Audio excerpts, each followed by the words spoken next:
This is JC Sheldon right here with an entire handful of Caitlin Clark's shoulder and bicep, and she's twisting it. Okay, I mean, this is wild. Here's the zoomed out look, the snapshot. I mean, this league does not have control of its player. Watch when Caitlin Clark is trying to create some space. It looked like she just got hit in the eye there. Ooh, and Marina Mabrey. I missed that one, Edona.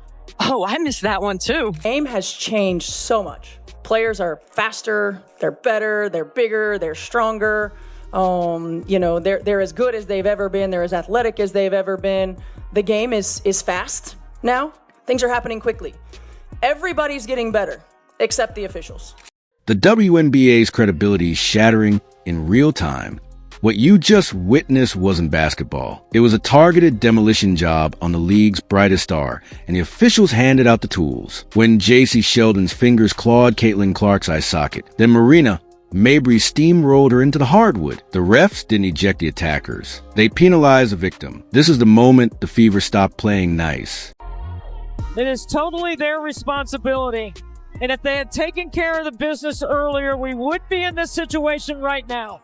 Welcome to the dirty secret the league hoped you'd ignore. I'm digging into full-blown crisis boiling over in Indiana, where superstar abuse gets rewarded with silence. By the end of this, you'll see why coaches are invoking LeBron James, why teammates are turning enforcers, and how a $1 billion growth engine is gambling everything on corrupt whistles. Wasn't an explanation for the tech that she got. I think it was pretty obvious that stuff was brewing, right? When the officials don't get control of the ball game, when they allow that stuff to happen, and it's been happening all season long. It's not just this game, it's been happening all season long. This is what happens, right? This is what happens. You've got competitive women who are the best in the world at what they do, right? And when you allow them to play physical and you allow these things to happen, they're going to compete and they're going to have their teammates back. If you're fed up with referees sacrificing player safety for ego, smash that like button. Algorithms ignore truth. Your engagement doesn't. Sheldon, a player with more flagrants than double-digit games, rakes her fingers across Caitlin's right eye. As Clark recoils, Mabrey charges like a blitzing linebacker, spiking her into the floor. The ref's response? A shrug and a technical foul for Clark. Wait, JC Sheldon got away with clawing her in the face. Caitlin got teed up for getting clawed in the face. They didn't even call it a common foul. They didn't call it a common foul. They didn't even call it a common foul.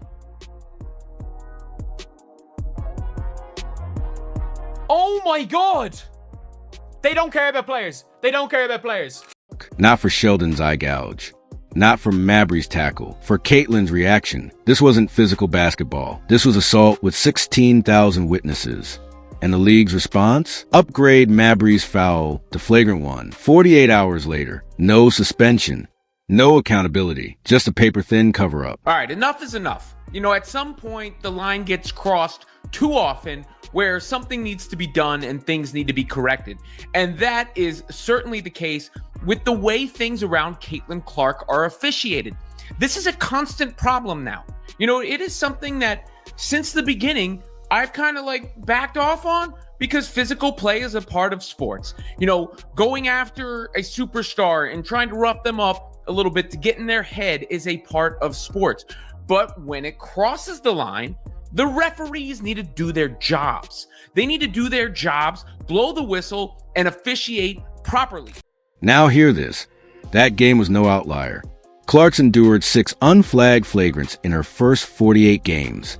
Let that sink in.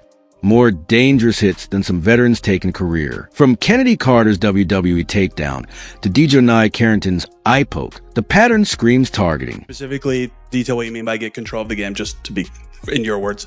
Get control of the game is call the fouls that are actually happening on the floor. Right, and consistently call the fouls that are actually happening on the floor. And here's why it keeps happening. The WNBA incentivizes violence against Clark. When refs refuse to eject attackers, when the league issues weak fines days later, they send one message: hurt her, we won't stop you. Even Sun center Olivia Nelson-Ododa admitted post-game. It was all game, folks. All game. Caitlin Clark and the Indiana Fever were getting checked all game. The Indiana Fever were getting punked all game. The referees let this physical style of basketball continue and continue and continue and continue and continue and continue. And eventually, Sophie Cunningham had enough. When officials don't control the game, players take justice into their own hands. Enter Sophie Cunningham. With 46 seconds left, Sheldon stole the ball for a breakaway layup. What happened next was a revenge. It was a statement. Cunningham wrapped her up midair. Not dirty, but definitely not gentle, sending Sheldon crashing into cameras. Sheldon going coast to coast. And here we got another breakers here as J.C. Sheldon goes right after Sophie Cunningham. Bedlam erupted. Players shoved. Security swarmed. Why this matters. Cunningham took an ejection to send a league-wide telegram. Touch our MVP again. We'll burn your season down. This is textbook enforcer protocol. Way that the game went and how egregious the referees were and how they were not protecting players, and they especially weren't protecting the number one player in this league, the biggest draw in this league, which is Caitlin Clark, and they continue to not do that. She's going to stand up for her teammate, and that's what she did in that moment. Dennis Rodman protected Jordan. Draymond Green shielded Steph, but in the WNBA, star protection gets you fined. Cue Coach Stephanie White's nuclear press conference. No coach speak, no diplomacy, just flamethrower truth. This first, I know you and JC go way back to the Big Ten. What was going on with the chippiness there, and what explanation were you given for the tech that you got? I'll take the official questions. Would the NBA let someone blindside LeBron? Eject him for reacting? Never. But for Caitlin? Standard operating procedure. Her mic drop moment? Players are faster, stronger, smarter. Everybody's evolving, except the officials. Translation, the referees are amateur hour in a pro league. And the data proves it. 71% crash in Fever ticket prices when Clark missed 5 games. 83% of Indiana's national TV slots feature Clark. 0 referees fired from his handling Clark incidents. Now, the terrifying reality, the WNBA is playing Russian roulette with its golden goose. Clark isn't just a star. She's the entire economic surge. No player moves needles like her. Sold out 36 of 40 arenas. Jersey sales topping Curry/LeBron. 500% spike in league pass subscriptions. Yet every game, they let fringe players like Sheldon, averaging 3.2 points, take kill shots at their billion-dollar asset. It's not just negligent, it's financial decline. So where's the league? Hiding behind press releases thicker than a referee's blind spot. 3 days after Connecticut's assault on Caitlin Clark, after J.C. Sheldon's eye rake, after Marina Mabrey's WWE takedown, Commissioner Kathy Engelbert called it physical basketball. Let that nonsense sink in. When a superstar gets tackled mid-play, when attackers walk scot-free while the victim gets tetched, that's not physicality. That's failure. Criminal negligence dressed in corporate jargon. Not one referee was benched. Not one rule change proposed. No emergency summit on player safety. Just deafening silence from a front office that treats its golden goose like a piñata. Meanwhile, the Fever's formal protest gathers dust in some administrator's inbox. It's a slap in the face to every player risking their body for this league's so-called growth. Now let's autopsy the NBA's blueprint for star protection, because the contrast isn't just glaring, it's downright embarrassing. 2005, the Jordan rules. When Michael Jordan took one unflagged elbow in '89, the NBA instituted zero-tolerance protocols. Breathe on MJ. Automatic ejection. Fines doubled. Referees were ordered to treat contact against Jordan as attempted assault. The result? Jordan played 15 seasons without a major injury. Coincidence or consequence? 2017, the Draymond Doctrine. After Zaza Pachulia undercut Kawhi Leonard, the Warriors didn't wait for the league. They weaponized Draymond Green as Steph Curry's personal bodyguard. His mandate? Hurt the herder. When Patrick Beverley tried punking Curry in the playoffs, Draymond clotheslined him into the scorer's table. Message received. The league didn't find Draymond. They quietly endorsed it. 2023, the Jokic force field. Nikola Jokic gets grazed during a rebound. 3 officials converge like Secret Service. Last season, referees were fined $50,000 for missing 1 foul against a Nugget star. When Heat forward Caleb Martin committed a hard foul in the finals, Adam Silver suspended him before the plane landed. But in the WNBA, Caitlin Clark absorbs more punishment than a crash test dummy. May 28, Chicago's Chindy Carter levels her with a shoulder check. No call. League upgrades to Flagrant 1 after public outcry. June 1st, Dejanai Carrington jabs Clark's eye on camera. Technical foul on Clark. June 10th, the Connecticut ambush 0 ejections for attackers. It's a pattern screaming institutional bias. When Aces star Aya Wilson gets lightly bumped, whistles blitz like air raids. But when Clark gets tackled, referees suddenly develop cataracts. The double standard fuels dangerous conspiracy theories. The league resents her white privilege. Veterans want to humble the rookie. Engelbert's silence fertilizes these narratives. Here's what Commissioner Engelbert refuses to admit. Clark isn't just a player. She's the entire economic engine. Crunch the numbers. Fever road games outsell home games of 14 NBA teams. Clark's social posts get more engagement than the entire WNBA account.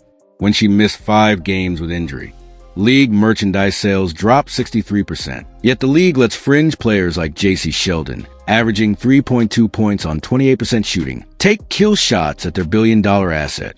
It's like watching toddlers play grenade tennis with the Mona Lisa. The solution exists. Indiana coach Stephanie White proposed it privately last month. The Clark rules. Automatic Flagrant 1 for any contact to her head/neck. Dedicated star referee tracking her off-ball. Immediate suspension for repeat offenders. The league vetoed it. 2, divisive. 2, special treatment. Meanwhile, Minnesota Lynx star Nafisa Collier gets phantom foul calls for falling down. The hypocrisy stings like alcohol in an open wound. Now witness the collateral damage. Rookies like Angel Reese now emulate the Maul Clark strategy. June 12th, Reese body checks Clark on a fast break. No call. June 15th, Atlanta's Tina Charles elbows her ribs, ruled incidental. It's become a contagious disease. Why? Because the league rewards thuggery with visibility. Connecticut's Instagram followers tripled after the Clark incident. JC Sheldon's jersey sales jumped 400%. This isn't basketball. It's Kardashian-level fame chasing through dirty play. The psychological toll is visible. Watch Clark's pregame routine now. Nervous glances at referees during warm-ups, flinching when defenders raise hands, isolating herself during timeouts. This is a 22-year-old carrying the weight of a league's incompetence. When reporters asked about the Connecticut game, her voice cracked. I just want to play basketball, not win, not dominate, play. The most basic ask, denied by a league that monetizes her agony. Meanwhile, the NBA's leadership watches in horror. Sources confirm Adam Silver phoned Engelbert last week urging reform. His exact words? Protect the asset. But the WNBA's arrogance runs deep. They're determined to prove they didn't need Clark to succeed, even as evidence screams otherwise. Non-fever games average just 4,200 attendees. ESPN's broadcast of Sky vs. Dream drew fewer viewers than Cornhole Championships. League Pass subscriptions dropped 81% during Clark's injury. The coming weeks are critical. July 1st brings a Commissioner's Cup final against Minnesota, whose coach, Cheryl Reeve, openly mocks Clark's privilege. Her Lynx lead the league in flagrant fouls. If referees don't intervene, we'll see more eye pokes disguised as follow-throughs, more box-outs that are really spine-jarring shoves, more texts on Clark for daring to protest. Stephanie White's warning hangs in the air. What happens when she gets seriously hurt? When a cheap shot tears her ACL. The league dies with her. This isn't about favoritism. It's about survival. The WNBA has 2 choices.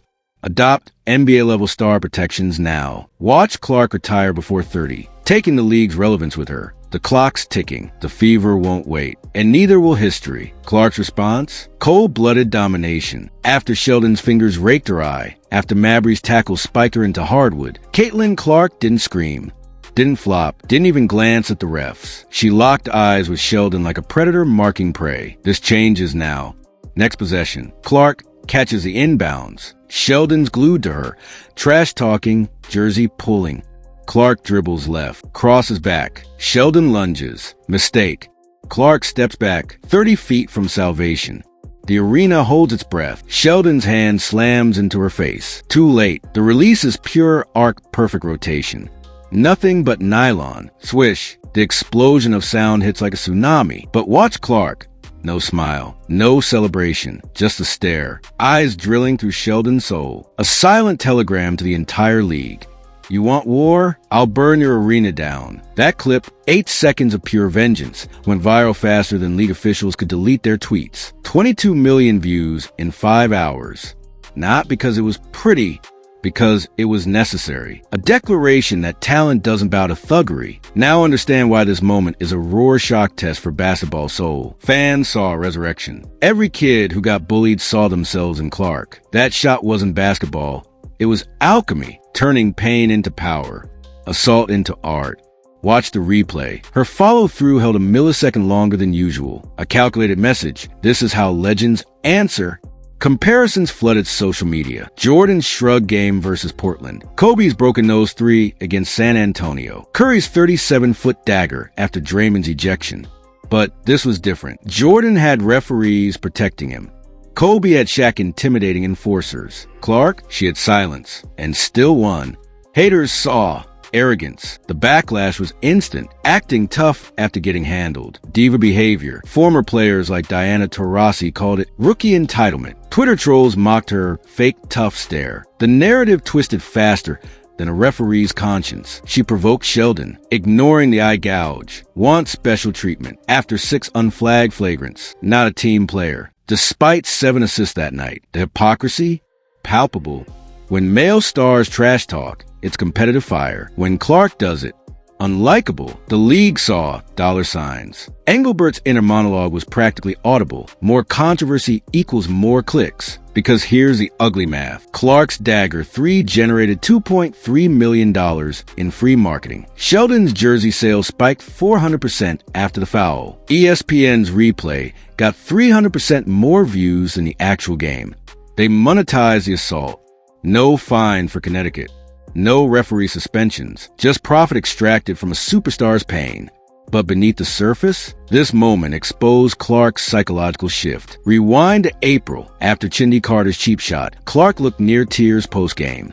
Just want fair calls. Fast forward to June. The stare, the swagger, the silent vow. Sports psychologists call it trauma capitalization, when athletes weaponize public pain into superhuman focus. Examples. Tom Brady using Deflategate to fuel a 28-3 Super Bowl comeback. Serena Williams smashing aces after racist heckling at Indian Wells. Now, Clark transforming eye gouges into 30-foot bombs. Her post-game quote said it all. I don't need refs to win. I need a ball and 5 feet of space. Translation. The league abandoned me? Fine. I'll play by jungle rules. The tactical genius behind that shot? Sheldon's kryptonite. Defensive weakness. Closing out too aggressively. Clark's adjustment. Delayed step back to draw contact. The result? Sheldon's 5th foul on the make. Clark didn't just score. She eliminated her attacker. A chess move disguised as revenge. Fever GM Lynn Dunn later admitted, we've studied opponents' foul tendencies like playbooks now. Because when referees want to enforce rules, players enforce Darwinism. For the WNBA, this moment is Schrodinger's highlight. The dream, a marketable superstar who thrives under assault. The nightmare, proof she doesn't need league protection. Engelbert's dilemma, protect Clark, admits systemic failure, stays silent, risks her career-ending injury. The financial tightrope.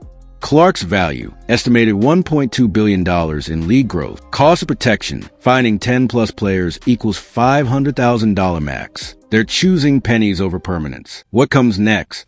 Clark's evolving arsenal. The enforcer gambit. Sophie Cunningham's flagrant on Sheldon proved Fever won't wait for refs. The media end around. Clark's interview with Dan Patrick exposed league negligence to 3M viewers. The nuclear option, threatening overseas play source. Fever insiders. Her leverage grows as the league shrinks. Merch sales down 18% since Connecticut game. Season ticket renewals slowing. ESPN debating reduced broadcasts. The final truth? That 8-second sequence, from eye gouge to dagger 3, is the WNBA's entire future compressed. If Clark dominates, league becomes global phenomenon. If she gets injured, regression to pre-Clark irrelevance. The shot heard round the world wasn't a basket. It was a warning. Protect your investment or lose everything. The clock's ticking. July 1st brings the Commissioner's Cup Final versus Minnesota, home of the league's dirtiest defense. If referees don't grow spines by then, this won't be basketball. It'll be Fight Club with sneakers. This war isn't over. Tap subscribe and hit the bell. We're exposing every missed call, every shady fine, Every moment the league chooses chaos over greatness. Drop Protect 22 in the comments if you believe stars deserve safe workplaces. Algorithms hide truth. Your attention reveals it. Referees don't protect players. Profits do.